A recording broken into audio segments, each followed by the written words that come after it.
Channel पर आप सभी का स्वागत है। आज की वीडियो का विषय है कुतुबुद्दीन ऐबक से जुड़े 43 महत्वपूर्ण प्रश्न। आइए शुरू करते हैं। मोहम्मद गौरी ने भारत में प्रथम अक्ता किसे दी थी? ऐबक को हांसी की अक्ता दी, बाद में कुराम और समाना का प्रशासक भी बनाया। 15 मार्च 1206 में खोकर जाटों ने गौरी को कहाँ मारा? झेलम नदी के किनारे दमियक गांव में सिंध प्रदेश में मारा। गौरी के कुछ प्रमुख गुलाम थे, उन्होंने सत्ता स्थापित की। कहाँ कहाँ सत्ता स्थापित की, आइए देखते हैं। कुतुबुद्दीन ऐबक ने लाहौर में, बख्तियार खिलजी ने बिहार व उत्तरी बंगाल में, यलदूज ने गजनी में, कुबाचा ने सिंध में, जो बाद में सिंधु नदी में डूबकर मरा। अली मर्दान, जिसे ऐबक ने सुल्तान अलाउद्दीन की उपाधि दी थी, इसने बख्तियार खिलजी को देवकोट में मारा और बंगाल का शासक बन गया। बंगाल का कौन सा राजा नादिया से भाग गया था? नादिया उस समय राजधानी थी बंगाल की। यहाँ से लक्ष्मण सेन भाग गया था। जब बख्तियार खिलजी 18 सैनिकों के साथ, मात्र 18 सैनिकों के साथ गया तो लक्ष्मण सेन भाग गया। बख्तियार खिलजी ने किस शहर को राजधानी बनाया? लखनौती को बना नादिया के स्थान पर। नालंदा विश्वविद्यालय को 1203 ईस्वी में किसने नष्ट किया? बख्तियार खिलजी ने नष्ट कर दिया, सैनिक छावनी समझकर। दिल्ली सल्तनत का प्रथम सुल्तान और गुलाम वंश का संस्थापक कौन था? ये कुतुबुद्दीन ऐबक था। भारत में तुर्की राज्य का संस्थापक यह भी ऐबक था, क्योंकि ऐबक तुर्क था, तो ये तुर्की राज्य का संस्थापक कहलाता है, प्रथम तुर्की राज्य। कुतुबुद्दीन ऐबक कजाकिस्तान का तुर्क था, जिसे बचपन में बेच दिया गया। दास व्यापारी से निसापुर में अबू हनीफ के वंशज काजी फखरुद्दीन अब्दुल अजीज कूफी ने खरीद लिया। यह बिकता रहा और अंततः मोहम्मद गौरी ने ऐबक को गजनी में खरीद लिया।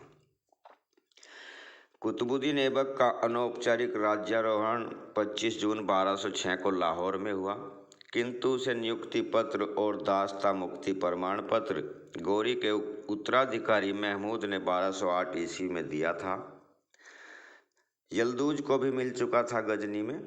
प्रश्न नंबर 8, कुतुबुद्दीन ऐबक ने अपनी पुत्री कुतुब बेगम की शादी किसके साथ की थी? इल्तुतमिश से की थी, और इसी की पुत्री रजिया थी।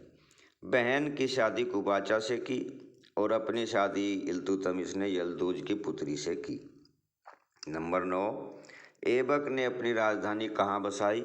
लाहौर में बसाई। और ऐबक ने कुछ दिनों के लिए दिल्ली में मुख्यालय कहाँ बनाया? ये इसने इंद्रप्रस्थ में बनाया, कुछ समय वहाँ रुका और बाद में फिर लाहौर चला गया। ऐबक का शासन किस पर आधारित था? इसका शासन सैनिक शक्ति और इस्लाम के सिद्धांतों पर आधारित था। किसने अपने खुतबे में ऐबक का नाम शामिल नहीं किया है? फिरोज तुगलक ने जो सुल्तानों की सूची दी उसमें ऐबक का नाम ही शामिल नहीं किया, क्योंकि ऐबक ने सुल्तान का पद ही धारण नहीं किया था। ऐबक ने खिराज और उस्र नामक कर कहाँ से शुरू किए? लाहौर से शुरू किए। भारत में वजीर का प्रचलन किसके काल में हुआ? ऐबक के काल से शुरू हुआ। ऐबक ने बदायूं किससे छीना था? ये राष्ट्रकूटों से छीना था। उन दिनों बदायूं में राष्ट्रकूटों का शासन था। नंबर नेक्स्ट, किस युद्ध के बाद गौरी ने ऐबक को अपना सूबेदार बनाया? तराइन के द्वितीय युद्ध में इसकी भूमिका देखकर गौरी ने इसे अपना सूबेदार नियुक्त कर दिया था। किस युद्ध में विजय के बाद ऐबक ने दिल्ली में मातम मनाया था? ये हाँसी युद्ध। हाँसी युद्ध में जाटवान मलिक ने हाँसी के किलेदार नसीरुद्दीन से दुर्ग छीनकर संकट पैदा कर दिया। परिणाम स्वरूप 1193 में ऐबक और जाटवान मलिक के बीच हाँसी का युद्ध हुआ, जिसमें ऐबक की आधी सेना मारी गई। अपनी मरी हुई सेना को देखकर ऐबक ने जश्न के स्थान पर मातम मनाया था। नंबर 18, बुलंदशहर, जिसका पुराना नाम बारा है, के राजा चंद्रसेन को किसने धोखा दिया? ये अजयपाल, इसके साले ने धोखा दिया, जो चंद्रसेन का साला था। दिल्ली में कुव्वतुल इस्लाम मस्जिद, जिसका अर्थ है इस्लाम की शक्ति, ये किसने बनवाई? ये ऐबक ने बनवाई। ये इस्लामी पद्धति की प्रथम मस्जिद थी, भारत में बनी। अजमेर में 2.5 दिन का झोपड़ा नामक मस्जिद किसने बनवाई है? कुतुबुद्दीन ऐबक ने बनवाई। इस पे अक्सर पूछा जाता है कि 2.5 दिन का झोपड़ा दरगाह है या मस्जिद। ये ध्यान रखें, ये मस्जिद है। 2.5 दिन का झोपड़ा नामक मस्जिद की दीवारों पर चौहान राजा विग्रहराज चतुर्थ विशलदेव द्वारा लिखित किस संस्कृत नाटक के अंश हैं? ये हरिकेली नाटक के अंश हैं। नंबर 22, दिल्ली में कुतुब मीनार का निर्माण किसने शुरू किया? ये ऐबक ने शुरू किया। एक ही मंजिल बनवा पाया था कि फिर मर गया। नंबर 23, कुतुब मीनार की प्रेरणा, इसे बनाने की प्रेरणा ऐबक को कहाँ से मिली थी? ये प्रेरणा ऐबक को जाम मीनार अफगानिस्तान से मिली थी। किसकी याद में कुतुब मीनार बनवाई गई? ऐबक ने अपने गुरु कुतुबुद्दीन बख्तियार काकी की याद में इसका निर्माण करा अजान देने के लिए। कुतुब मीनार को 4 मंजिल में किसने पूर्ण करवाया? बाद में से इल्तुतमिश ने पूर्ण कराया। कुतुब मीनार को 5 मंजिल की किसने करवाया? फिरोज तुगलक ने। जब बिजली गिरने से इसकी ऊपरी मंजिल नष्ट हो गई तो वो उसको उतार कर 2 छोटी छोटी मंजिल बनाकर 5 मंजिल की फिरोज तुगलक ने बनवा दिया। किस लोधी सुल्तान ने कुतुब मीनार की मरम्मत करवाई थी? वो था सिकंदर लोधी। दिल्ली का लोह स्तंभ किस बिल्डिंग के आते में है? ये कुतुब मीनार के आते में है। कुतुब मीनार उसी स्थान पर बनाई गई जहाँ चंद्रगुप्त का लोह स्तंभ है, जिस पर आज तक जंग नहीं लगा, जो वैज्ञानिकों के लिए एक चुनौती है। नंबर 29, उदारता के कारण ऐबक क्या कहलाता था? वह लाख बख्श कहलाता था। मिन्हाज ने दानशीलता के कारण ऐबक को क्या नाम दिया? हातिम द्वितीय।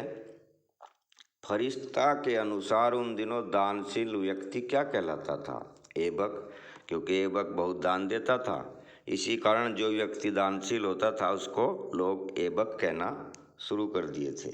नंबर 32, कुरान का सुरीला पाठ करने के कारण ऐबक क्या कहलाता था? ये कुरान खां कहलाता था। बचपन में ही जब ये अपने गुरु के पास सुरीला पाठ करता था तो ये कुरान खां वहीं से प्रसिद्ध हो गया। नंबर 33, तारीख मुबारक शाही का लेखक फ़क्र मुदब्बिर। और ताजुल मासिर बहुत ख़ास है। ये ताजुल मासिर का लेखक कौन है? हसन निजामी है। नंबर 35, हबीबुल्लाह ने स्वतंत्र माता पिता से उत्पन्न संतान को क्या नाम दिया है? मामलूक नाम दिया है। ऐबक ने इल्तुतमिश को कब खरीदा? उत्तर है 1197 में अनिलवाड़ युद्ध के बाद ऐबक ने इल्तुतमिश को खरीद लिया और फिर राष्ट्रकूटों से बदायूं छीन कर वहाँ का शासक बनाया और पुत्री की शादी की। ऐबक की मृत्यु कब और कहाँ हुई? ऐबक की मृत्यु 14 नवंबर 1210 ईस्वी को लाहौर में हुई। ऐबक की मृत्यु कौन सा खेल खेलते वक्त हुई? चौगान खेलते हुए हुई। पोलो भी इसका नाम है। जब घोड़े पर बैठकर पोलो खेला जाता है तो उसे चौगान कहते हैं। ऐबक का मकबरा कहाँ है? ऐबक का मकबरा लाहौर में अनारकली बाजार में है। अनारकली जहांगीर की प्रेमिका थी, उसी के नाम पर यह बाजार का नाम है। यह कथन किसका है कि ऐबक में तुर्कों की निर्भीकता और फारसियों की परिष्कृत अभिरुचि पाई जाती है? डॉक्टर हबीबुल्लाह ने ये लिखा है।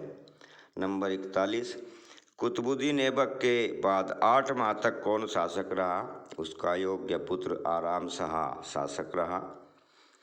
इल्तुतमिश को बदायूं से दिल्ली किसने आमंत्रित किया?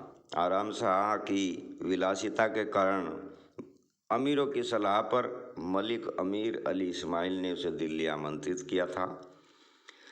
11 जून 1211 में जूद का युद्ध किनके बीच हुआ? ये इल्तुतमिश और ऐबक के पुत्र आराम शाह के बीच हुआ, जिसमें आराम शाह पराजित हुआ और बाद में मारा गया। वीडियो पसंद आई हो तो लाइक और सब्सक्राइब कीजिए। जय हिंद।